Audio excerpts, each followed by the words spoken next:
Hello, my name is Afaf. I'm one of the expert tutors for Advanced Audit and Assurance. In this session, we're going to be looking at lots of tips and techniques on how to prepare for and get marks in questions on audit procedures and audit evidence. I'm sure you know this already from your earlier studies, but to just quickly recap in the simplest of terms, procedures are audit tests or work that auditors do, and audit evidence is obtained as a result of the audit procedures. So, for example, if I perform a circularization of receivables, which is basically sending them a confirmation letter, that is an audit procedure, whereas the replies that you get from the customers are audit evidence. Because an audit cannot be done without these procedures, this is a topic which is tested across Section A and Section B of the AAA exam. We'll try and make sure that by the time you're done watching this video, you're quite comfortable with how to design procedures for completely unseen scenarios in any given exam. I'll quickly outline the syllabus requirements for you to use as a checklist for your exam prep. We'll then look at the examining team's concerns regarding performance in this area, but the main focus would be understanding how procedures and evidence are tested in the exam and the approach we can take to make sure that we get the available technical and professional skills marks. As is the case with all advanced audit and assurance topics, I could talk all day about the knowledge aspect, but until we work on the application of those technical concepts and the answering techniques, we will not be prepared for the exam. So we'll be looking at a number of examples from past exams so that you can become familiar with how different requirements can be approached in any given exam. You're expected to design procedures for the areas that you see on the screen. This is basically extracted from the syllabus guide. Please remember that while the AAA exam requires knowledge of the syllabus areas, majority of the marks come from the application of that knowledge rather than the knowledge itself. It is very important that you do not simply learn the content, but need to instead focus on how to use and apply it. I know I've said this before in earlier videos, in this particular video as well, but it is the application of auditing and financial reporting standards that will attract marks in the AAA exam. Procedures in AAA are different from AA. You will be working with procedures that cannot be rote learned and which need to be tailored to the scenario. There will often be judgments involved where you will need to decide the extent to which management can be relied upon and where you may be expected to demonstrate professional skepticism.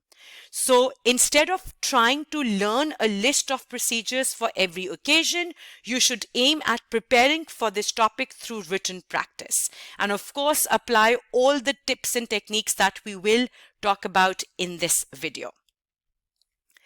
What you see on this screen are the common reasons for not being able to score well in questions on procedures and evidence in the AAA exam. If you do not write the complete procedure with the source and the purpose explained, or if you use a generic list rather than tailoring it to the scenario, you are unlikely to be awarded any marks at all. Additionally, we need to be very careful about the quality of evidence that we get as a result of the procedure. Trying to verify everything through internally generated weaker evidence like board minutes or management representations is not going to be awarded many marks, and obviously along with technical marks, you are going to lose your professional skills marks as well. We will be focusing on all of these areas in this video, so don't worry too much about this. So in Section A, there is almost always a requirement where you will be asked to design audit procedures to address a specific audit risk arising in the question. So you would have done your risk assessment in an earlier part for say 5-6 areas, and out of those for 1 or 2 areas, you would be expected to design principal audit procedures. In Section B, you may be asked to comment on the matters to be considered and the audit evidence you'd expect to see for a given issue. Matters to consider have an answering technique which is similar to risk. So you need to start off with a comment on materiality. You need to describe the relevant accounting treatment that should have been followed. You need to outline scenario-specific issues or risks and explain the impact on the financial statements in terms of under-overstatement or a missing disclosure. And that is the format that we'll follow for matters to consider in this video as well. So because the main focus is going to be on procedures, I thought I'd quickly recap the matters to consider answering technique format as well.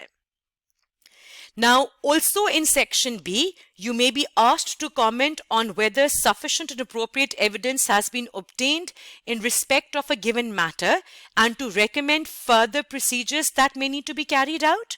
Now, these are very interesting questions where you are expected to identify which elements of an item have already been covered by the evidence obtained and which elements would require further investigation.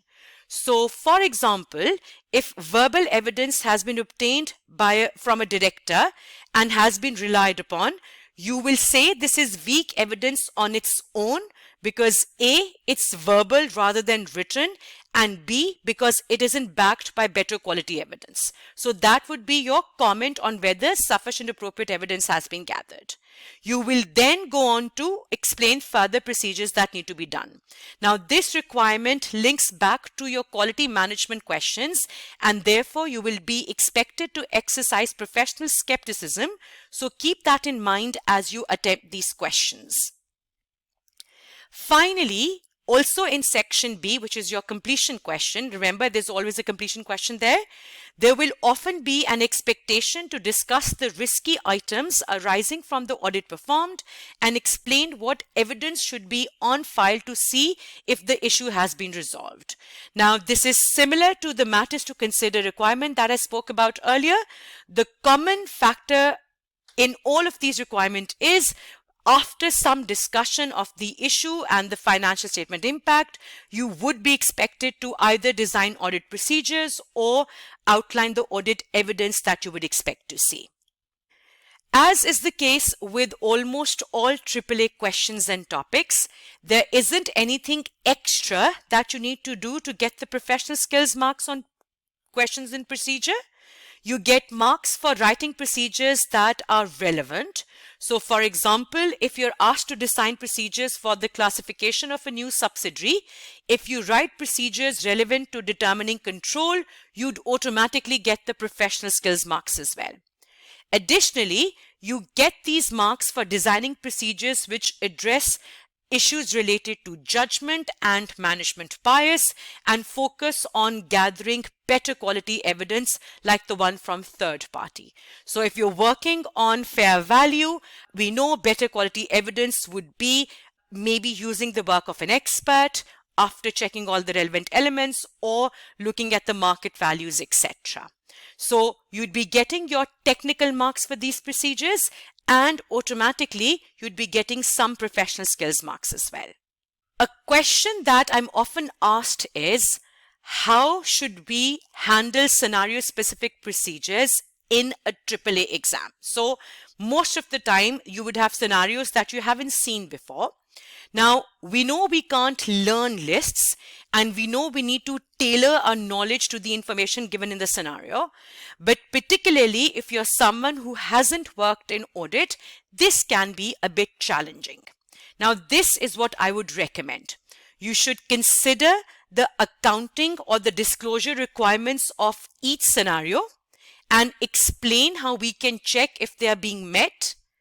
Think about how the accountant would have calculated the numbers in the financial statements, the source documents that would have been used, or the systems that would have been followed. Once that has been outlined, you can then write about the documents that you would expect to see or discussions you would expect to do, etc. You should also think about how to verify other facts in the given case. So, for example, if you've picked up that there are impairment indicators on, say, a factory building, the carrying value of the factory building is given in the question, you get a super easy mark for confirming the carrying value by looking at the non-current asset register. Similarly, as a part of your impairment testing, you can confirm the fair value by potentially relying on the work of an expert. So, accounting treatment or the standard that is being basically applied would be my starting point. You'll have to use your knowledge from FR and SPR. Think of the procedures that can be done to confirm those double entries in accounting treatment and disclosures and confirm the other facts in the given scenario. We're going to be applying all of this to a number of examples. So again, this is something that you will learn very soon. Once you've identified the accounting standard that needs to be audited and you've highlighted the facts in the scenario that need to be confirmed, you can start designing the procedures. You can use the checklist that I'm going to show you, and this will pretty much cover all the key evidence gathering techniques that can be potentially applied to a scenario. So think about who you can discuss this with. If it involves uncertainty or management judgment, the starting point would be a discussion with the management to understand the methodology they used, to understand the assumptions that they have used so that you can evaluate whether they are reasonable. As external evidence is generally of better quality, see if there's a third party that I can get evidence from. So in the case of a breach of law or regulation, a lawyer may be a relevant third party that you can either write a confirmation letter to or discuss the case with. Now, an easy one would be thinking of the document that can be inspected. So, for example, you could be inspecting the expert's report. You could be inspecting the correspondence between the insurance company and the client. You could be inspecting the insurance policy itself, etc., etc. So, like I said, all these examples are literally just that, examples. You're not going to apply these to all scenarios. It's the checklist that you see on the screen that needs to be tailored to the accounting treatment that you're verifying. Now, recalculation can be done for confirming arithmetical accuracy in a number of cases. So you could recalculate the provision for warranties or the depreciation expense for the year, etc. So this is normally awarded half a mark, but then again, this is an easy mark that you can get. You should see if analytical procedures can be used. Remember, analytical procedures are comparisons that we do across different years within the same year financial statements. So for valuation of inventory, for example, you could compare the quantity and average value per unit with historical and market data to see if there are any unexpected variations that can be investigated. Now, very, very important, and this is almost always there in one context or the other, there are lots of estimates or areas which require judgment in the financial statements. So for all these areas where there's been estimation, where the management has used judgment or where there's uncertainty, you should begin with reviewing the process that the management has used to develop the estimate. So you review and test that process. You then need to make sure that you develop your own independent estimate to compare with the management's estimate. You can do this on your own, or if you don't have the skills, you could use an expert as well. You should also see if there's any information after the year end which can give you additional comfort over the estimate, and you could be, like I said earlier, looking at gathering evidence if available from third parties. So just to sum up over here for a second, we think of the accounting treatment after having read the scenario. We identify the key facts or the points that need to be confirmed. Then we use this checklist to confirm the accounting treatment. So basically, whatever you did in FR and SPR, that treatment needs to be confirmed through this list that you see on the screen right now. Now, I want you to pause the video now and read the scenario carefully and then come back to watch the discussion that I'm now going to do. As you read the question, you can highlight the key information given. Now, for this question, the client's year end is the 31st of March. They've given the revenue for the year. They've given some background information. In early March, which is the last month of the year end, production was halted or stopped for a week because they had some problems with some corroded copper. The finance director has called to say that they've put in a claim on the 28th of March for 5 million. This has been estimated to cover the period when our production was halted due to the problem with copper. This has not yet been recognized, but he wants to make an adjustment as a receivable in the year-end financial statements. The requirement is you're expected to design the principal audit procedures to be performed in respect of the insurance claim. Now, I know this relates to a receivable. I need to think of the relevant accounting standard. I need to think of the requirements of that standard and then apply the answering techniques. Now that you've read the entire scenario once, let's start off with our thought process for designing the procedures. They've said production was halted for a week. They have claimed 5 million from their insurance company for this, and they want to book this as a receivable. Like I said earlier, the first step is the ability to recognize the accounting standard, which in this case is IAS 37. We know that the claim represents a contingent asset which cannot be recognized until the inflow of economic benefits is virtually certain. So until it is virtually certain that they're getting the money, they cannot book this as a receivable. Now, the issue here that we need to confirm through audit procedures is whether the amount claimed can be considered virtually certain or even probable. We need to confirm if this particular instance is even covered by insurance. We need to think about the 5 million. Is this a realistic amount that they're claiming? And super important, you need to talk about reasons why this amount might look unrealistic, because that's where you get your professional skills marks as well, if you design procedures specific to this particular element. So if you look at the scenario, they've claimed 5 million, which is about 40% of your total revenue. So for 12 months, the revenue was 12.5 million. You're actually saying that just 1 week's worth of revenue was 5 million. Now that seems quite unrealistic, and this increases the chance that the insurance provider is not going to approve the claim. So as I design my procedures, I need to focus on confirming how the 5 million was estimated. I need to focus on confirming the chances that the claim would actually be approved by the insurance company. So if I start thinking of that, they've filed a claim of 5 million. I need to start off with confirming that. So I'm going to get a copy of the actual insurance claim made to make sure that 5 million is the amount that has been claimed. I then need to discuss with the management to find out the basis of determining the 5 million amount. If there's any documentation such as extracts from the monthly management accounts, I would be looking at that. Remember, management accounts are the ones for internal decision making. So I need to know how they came up with this 5 million amount. I need to be honest, I should have started off with this. I need to make sure that this particular production halt is covered by insurance policy to begin with. I should also be, if possible, getting permission from the client and contacting the insurance provider to find out the chances that they would be approving this.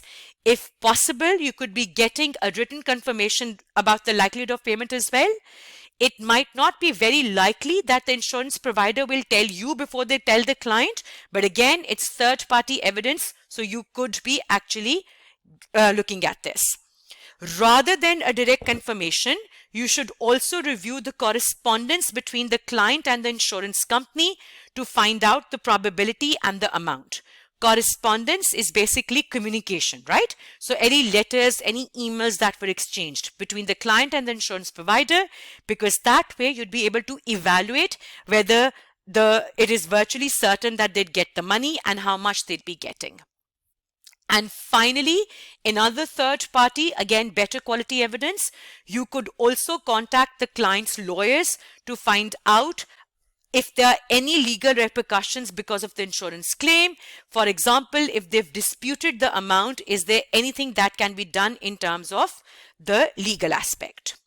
So if you look at all my procedures, yes, we started off with an inquiry from the management to find out how they have determined the amount and why they feel it is virtually certain. But a greater focus was on gathering information which is not internally generated.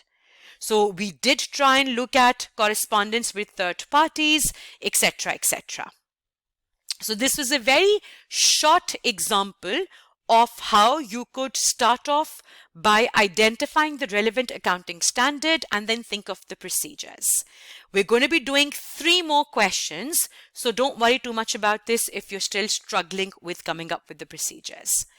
Now, before I go on to slightly longer exam level questions, in terms of the marking scheme, there is 1 mark available for a well-described audit procedure or audit evidence. We need to make sure that you write the source and the purpose of the evidence. In terms of procedures, this would be the procedure that you're doing and why you're doing it. See, think of it like this. If you give a list of procedures to a new audit junior, would they know what to do, how to do it, and why they're doing it? There has to be a specific source of information and an action that is aimed at a specific purpose. So in the example that you see on the screen, you are looking at the invoice and the orders to confirm the cost and existence. So what are you doing? What is your source? The invoices and the orders. And why are you looking at those invoices and orders? Because you want to confirm the cost and existence. So quite often you'd write inspect the contract or inquire from the management, and you'd think that you're done with the procedure, when in reality this would barely be half a mark or sometimes a 0 as well. So as we think of procedures going forward, please make sure you write the complete procedure covering the source and the purpose, or the what and the why. Now, we'll start off with looking at an example of a question that comes up in section A. So at the start of this video, we spoke about the 3 types of requirements that come up quite often. The first one is a part of your case study, the 50-mark case study in section A. You would have done your risk assessment about a number of areas, and out of those 1 or 2 would be the ones that you'd have to design principal audit procedures for. So I'm just going to again read through the scenario, but I would want you to pause the video and take your time to read through all the information given. The question in this case is going to be spread across 2 slides. So it is the 1st of July. You're assigned to the audit of a group with the financial year end of 30th September. This is the listed company. You were appointed as the auditor in January, so this is a new client. The group operates in the travel industry and they offer a selection of worldwide itineraries and has a fleet of 20 cruise ships. Very interesting. The group operates 3 brands which provide different types of cruise experience. So you have Sunseeker, you have Explorer, and you have Pioneer. In one of the exhibits, and I've extracted this from the case study, of course, you're given certain information. You've been given the actual information for last year. You've been given the projected information for the year that you're auditing. And you can see that the revenue has gone up from 670 to 764. And there's a note 1 over there as well. So if you have a look at note 1, and this is where my focus is going to be, revenue includes passenger ticket sales, which account for 85% of revenue. This is important. The remaining 15% of revenue is from onboard sales of food, drinks, entertainment, and other items to the passengers. Management monitored this revenue stream closely as it achieves a high margin, and staff are encouraged to maximize these sales to customers. Now, this is a listed company one of the businesses, I'm not using any technical word at the moment, is generating 15% of the total revenue, and management is monitoring this performance. And I can obviously see, because it's 15% of the revenue, I can see that there is discrete financial information available because they've been able to, of course, calculate the margins, etc. Revenue is presented on a segmental basis in the notes to the accounts, with segments based on 3 brands. Now, they've already given their disclosure for operating segments regarding Sunseeker, Explorer, and Pioneer Cruises. So we know that already. Plus, there is something additional that I should have picked up if I'm comfortable with IFRS 8. So they've used the word operating segment. This automatically tells you that you are expected to know IFRS 8. The requirement is for 5 marks, you have to design the principal audit procedures to be performed on the segmental information relating to the group's revenue. Now, I've read through this scenario, I've done my risk assessment earlier, so I'm not repeating that. I now need to design procedures regarding this. As a starting point, I need to be comfortable with IFRS 8. So again, there are 3 areas you need to know. Please go revise this if you don't know this already. You should know what operating segments are. You should know which of these operating segments are reportable segments, and you should know the disclosure requirements so that you can audit them. I'm sure you would have revised this, or you should know this already, but just very quickly, in non-technical terms, operating segments are components of a company that engage in business activities. Their operating results are reviewed regularly by the senior management, and for these segments, you have discrete identifiable financial information available. So a segment for which there is information available, it engages in business activities, and it is being monitored by the senior management. Remember, not every single identified segment is reportable. If they meet the quantitative threshold, which in this case is 10% of the revenue or more, it should be reported separately. So number 1, is it an operating segment? Number 2, is it a reportable operating segment? And then finally, there are disclosure requirements for each reportable segment. So for example, you need to disclose the factors that were used to identify the reportable segments and information about profit or loss, assets, liabilities, etc. So all of this has to be disclosed. We're now going to think of the procedures. So remember, we now have 2 aspects to look at. I'm concerned that the onboard sales appear to be a separate operating segment which needs to be reported, and plus I need to confirm the disclosure regarding Sunseeker, Explorer, and Pioneer are correct. So we're looking at 2 things. Is onboard sales a separate reportable operating segment? And for the ones already identified, has the information been correctly disclosed? So if you were clear on these 2 aspects, this is what we're going to be looking at. Now, as I read through this scenario, I could understand that when it said 15% of revenue is from these onboard sales, I know this looks like a potentially new reportable segment, so I'm going to design procedures for this. I need to confirm Sunseeker, Explorer, Pioneer are reportable segments, and I need to confirm the disclosure requirements have been met. So as I was reading through the question, this is what I was highlighting or planning in my planning notes. Now let's start off with your audit procedures. I'm going to look at the reports that are sent to the senior management.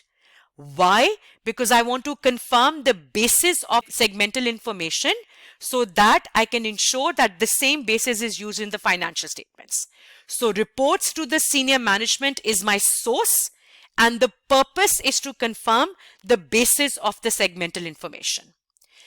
What am I doing, or the source? I'm going to be looking at the group's organizational structure. Why? I need to confirm the identity of the chief operating decision maker. So IFRS 8 says that the chief operating decision maker should be reviewing the information that is there. Another 1 mark. I need to discuss with the management how the segmental information is reviewed by the chief operating decision maker.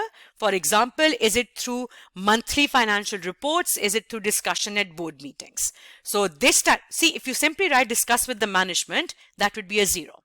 You need to tailor that discussion to an aspect which is relevant to the scenario.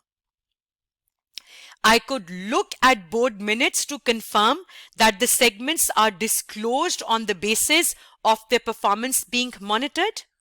I can then discuss with the management whether the onboard sales should be separately reported as a reportable segment, because I can see it contributes more than 10% of the total revenue, and I can see it is actively being monitored.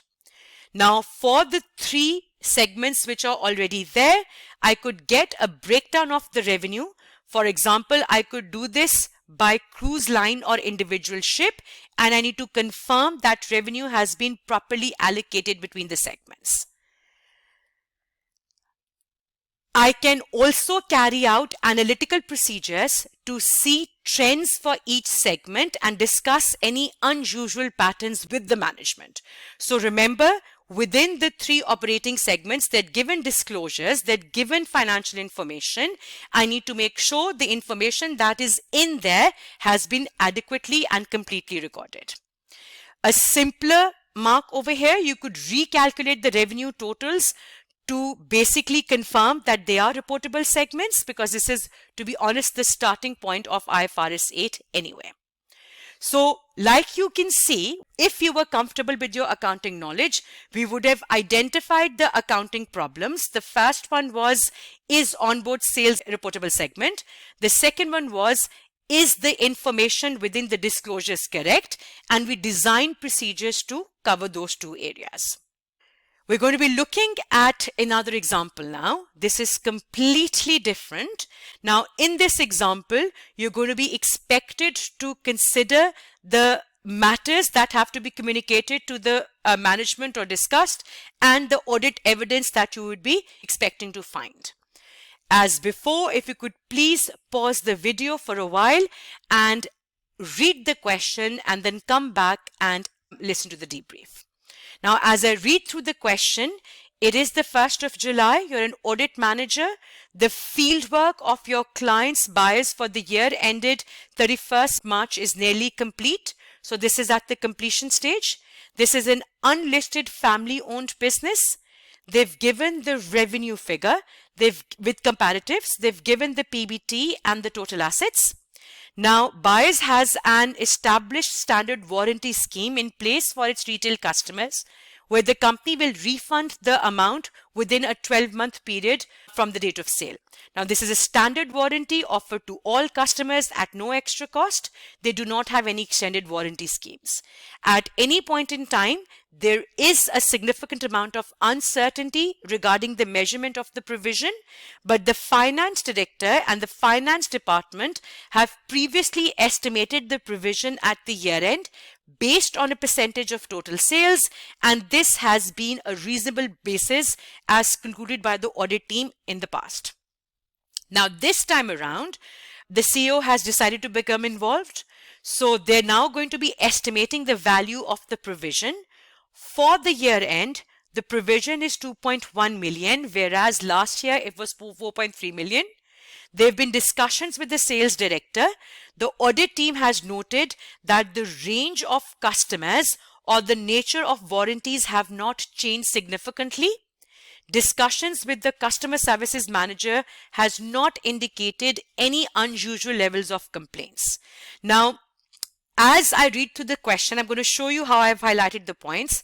But the key points to remember are, this is a question on provision for warranties, which is IS 37. It is a very commonly tested standard. It requires judgment. There's estimation involved. It is more susceptible to management bias. And in all of this scenario, the provision seems to have decreased drastically. So we now need to comment on the matters to be considered and the audit evidence you should expect to find during your review of the audit working papers for 8 marks. Remember, matters has a format similar to risk, which is materiality, accounting standard, risks, and the financial statement impact. So let's have a look at this. As I'm reading through the question, I can see that revenue has increased by 11%. I hope you know this. You get calculation marks when you calculate trends and comment on them. So I'll get half a mark for calculating this 11% as long as I use it later on as well. So as I was reading through the question, I picked up the fact that the warranty was linked to revenue. So I need to see the change in revenue as well. So revenue has increased by 11%. They've said that it is estimated as a percentage of total sales. So as a part of my matters, I can use analytical procedures to evaluate if there's any particular risk related to the provision. This time around, the CEO has been involved in the estimation. I need to question why this has changed. And because of their involvement, there's a higher risk of management bias. We can see, and we should do a calculation, that the provision for warranty has gone down by 51%. Because there's been no change in the range of customer, there's been no change in the nature of warranties, there's been no change in the complaints of faults, then the provision should have increased in line with the revenue. So remember, revenue had gone up by 11%, but the provision has decreased by 51%. So once I have this evaluation or assessment planned, I can start off with matters to consider. The provision for this year is material. It is 6.6% of total assets and 33% of PBT. You get a mark for this. Your provision has been historically based as a percentage of total sales. So let's start off with evaluation. Provision has gone down by more than 50%, whereas revenue has increased by 11%. Last year, if you do a calculation, so provision divided by sales multiplied by 100, it was 8.6%. This year, it is 3.8%. Now, this was my calculation. These were my analytical procedure calculations. Now, let's evaluate this. I'm concerned that this change is not justified at all. I'm concerned that the provision has been decreased on purpose by the CEO and there is management bias involved. And because of this, your expenses and liabilities could be understated. So, a complete answer on the matters to consider for the given scenario. I now need to work on this, right? So I now need to confirm the basis of the change. I need to confirm historical information to see what the bases were, etc., etc. To start off with, let's just begin with the easy marks, right? So lesser but easy marks.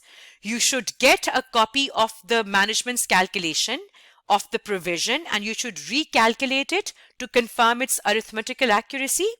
You can also look at the movement in the provision and check it for arithmetical accuracy. So the opening and closing figures can be reconciled.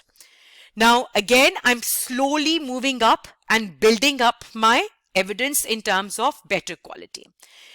Because this is an estimate, my starting point should be a discussion with the management. So if I word it like evidence, my evidence would be notes of a meeting with the management where you're going to ask for the key assumptions that they used.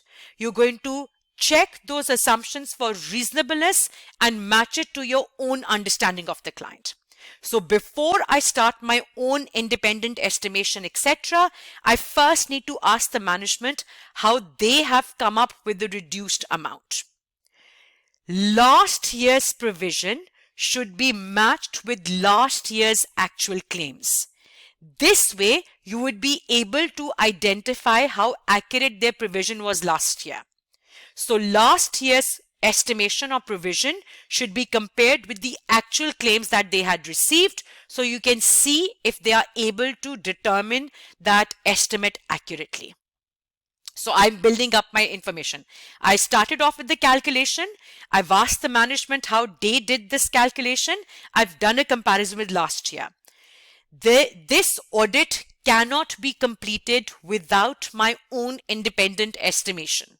So as the auditors, we have to calculate or determine an independent estimate and compare it with the management's estimate and discuss any significant variances with the management.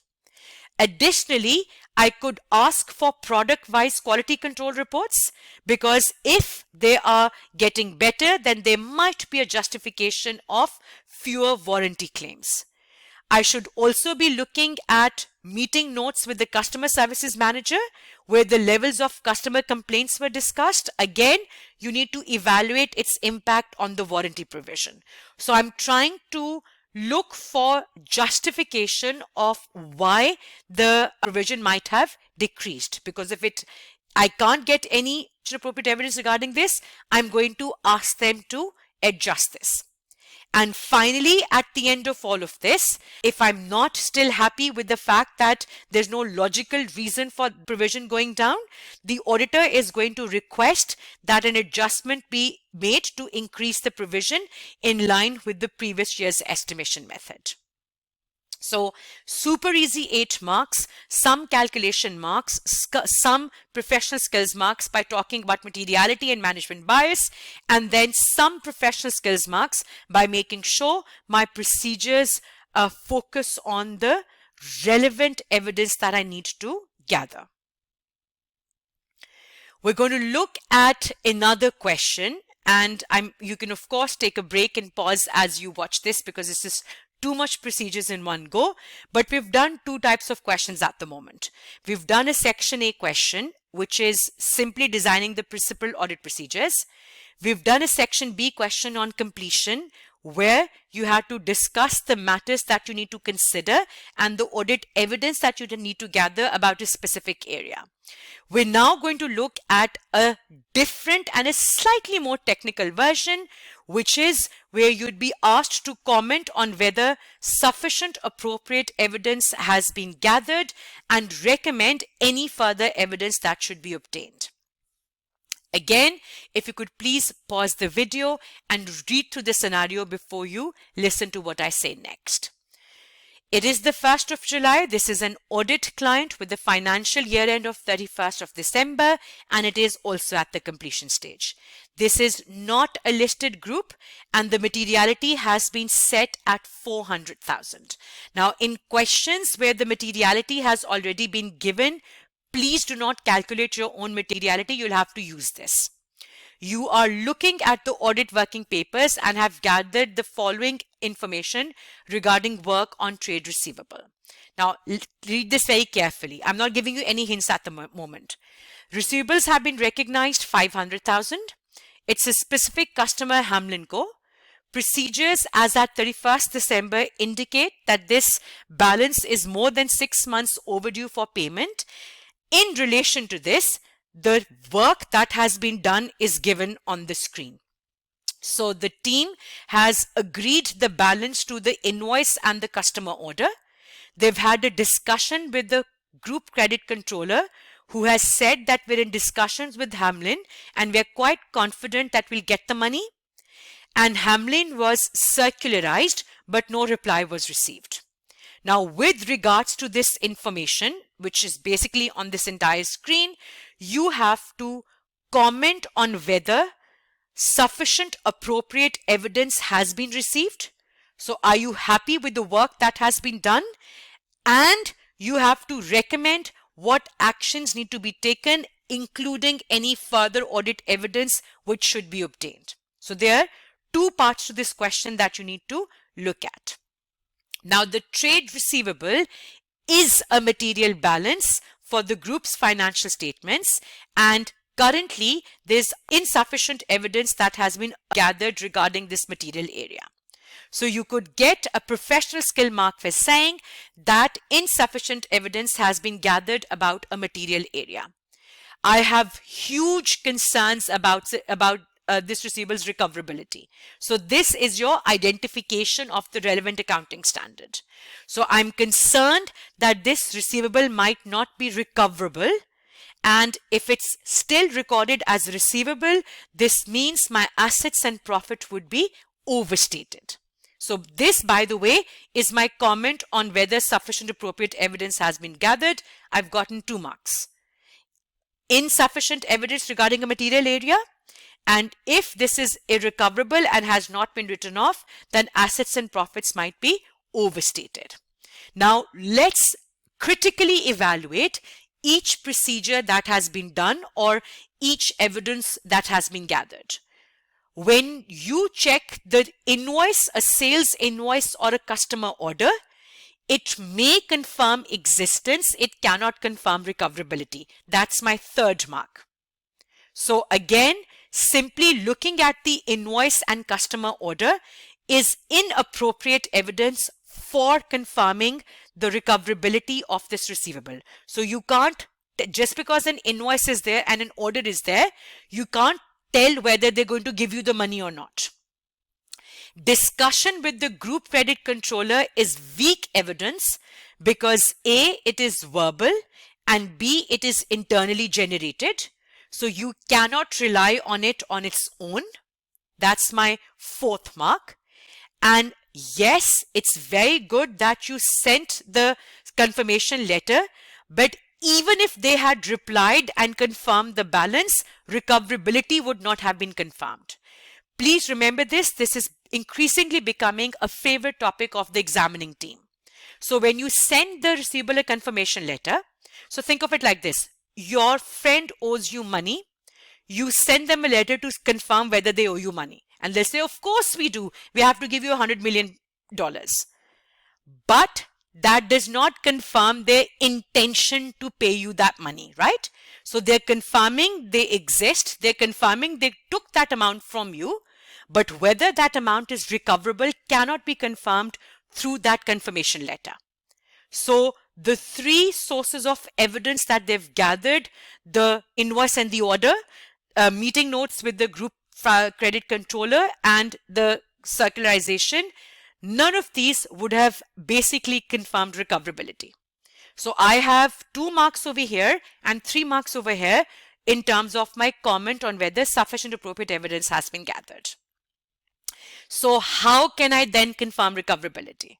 So I know what has not been done. This was my sort of, quality management evaluation. I now need to come up with procedures to confirm recoverability. There can really only be 3 key procedures.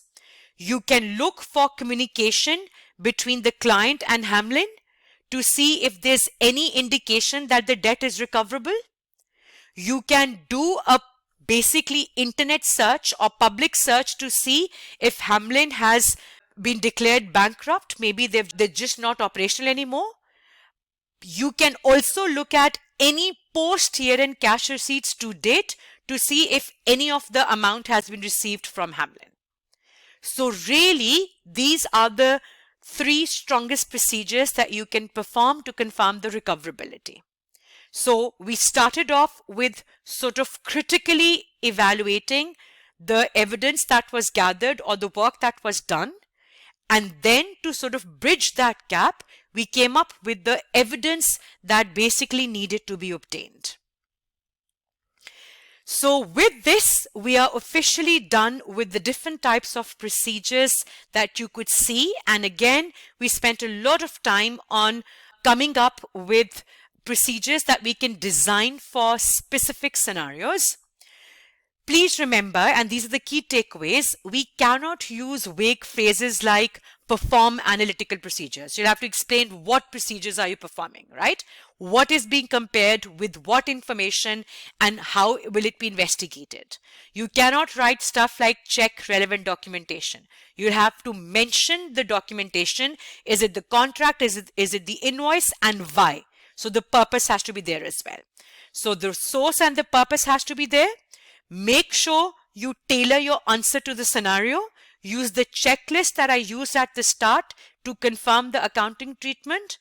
And For procedures where you have judgment or estimation or management bias, please make sure you try as much writing as much as you can based on those risks, and of course with better quality evidence. So don't just stop at discussion with the management, also talk about your independent estimation, etc. Do not use minutes of board meetings and management representations as evidence where better quality evidence is available. The examining team has time and again said that a lot of you are just relying on simple versions, rote-learned lists like recalculate, board minutes and written representation, and these are unlikely to be awarded any marks unless they're discussed in the context of the scenario. And finally, please remember that the best way to get comfortable with the exam techniques is through practice.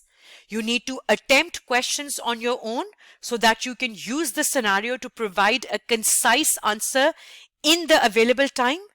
Simply looking at someone else work through a question or just reading the answers to past exams is not going to be a good grounding for your exam day. So please use, if you're studying with a learning provider, you should of course practice with them. If you're studying on their own, you should be using ACCA's practice platform to attempt your questions on procedures to evaluate your understanding of this topic.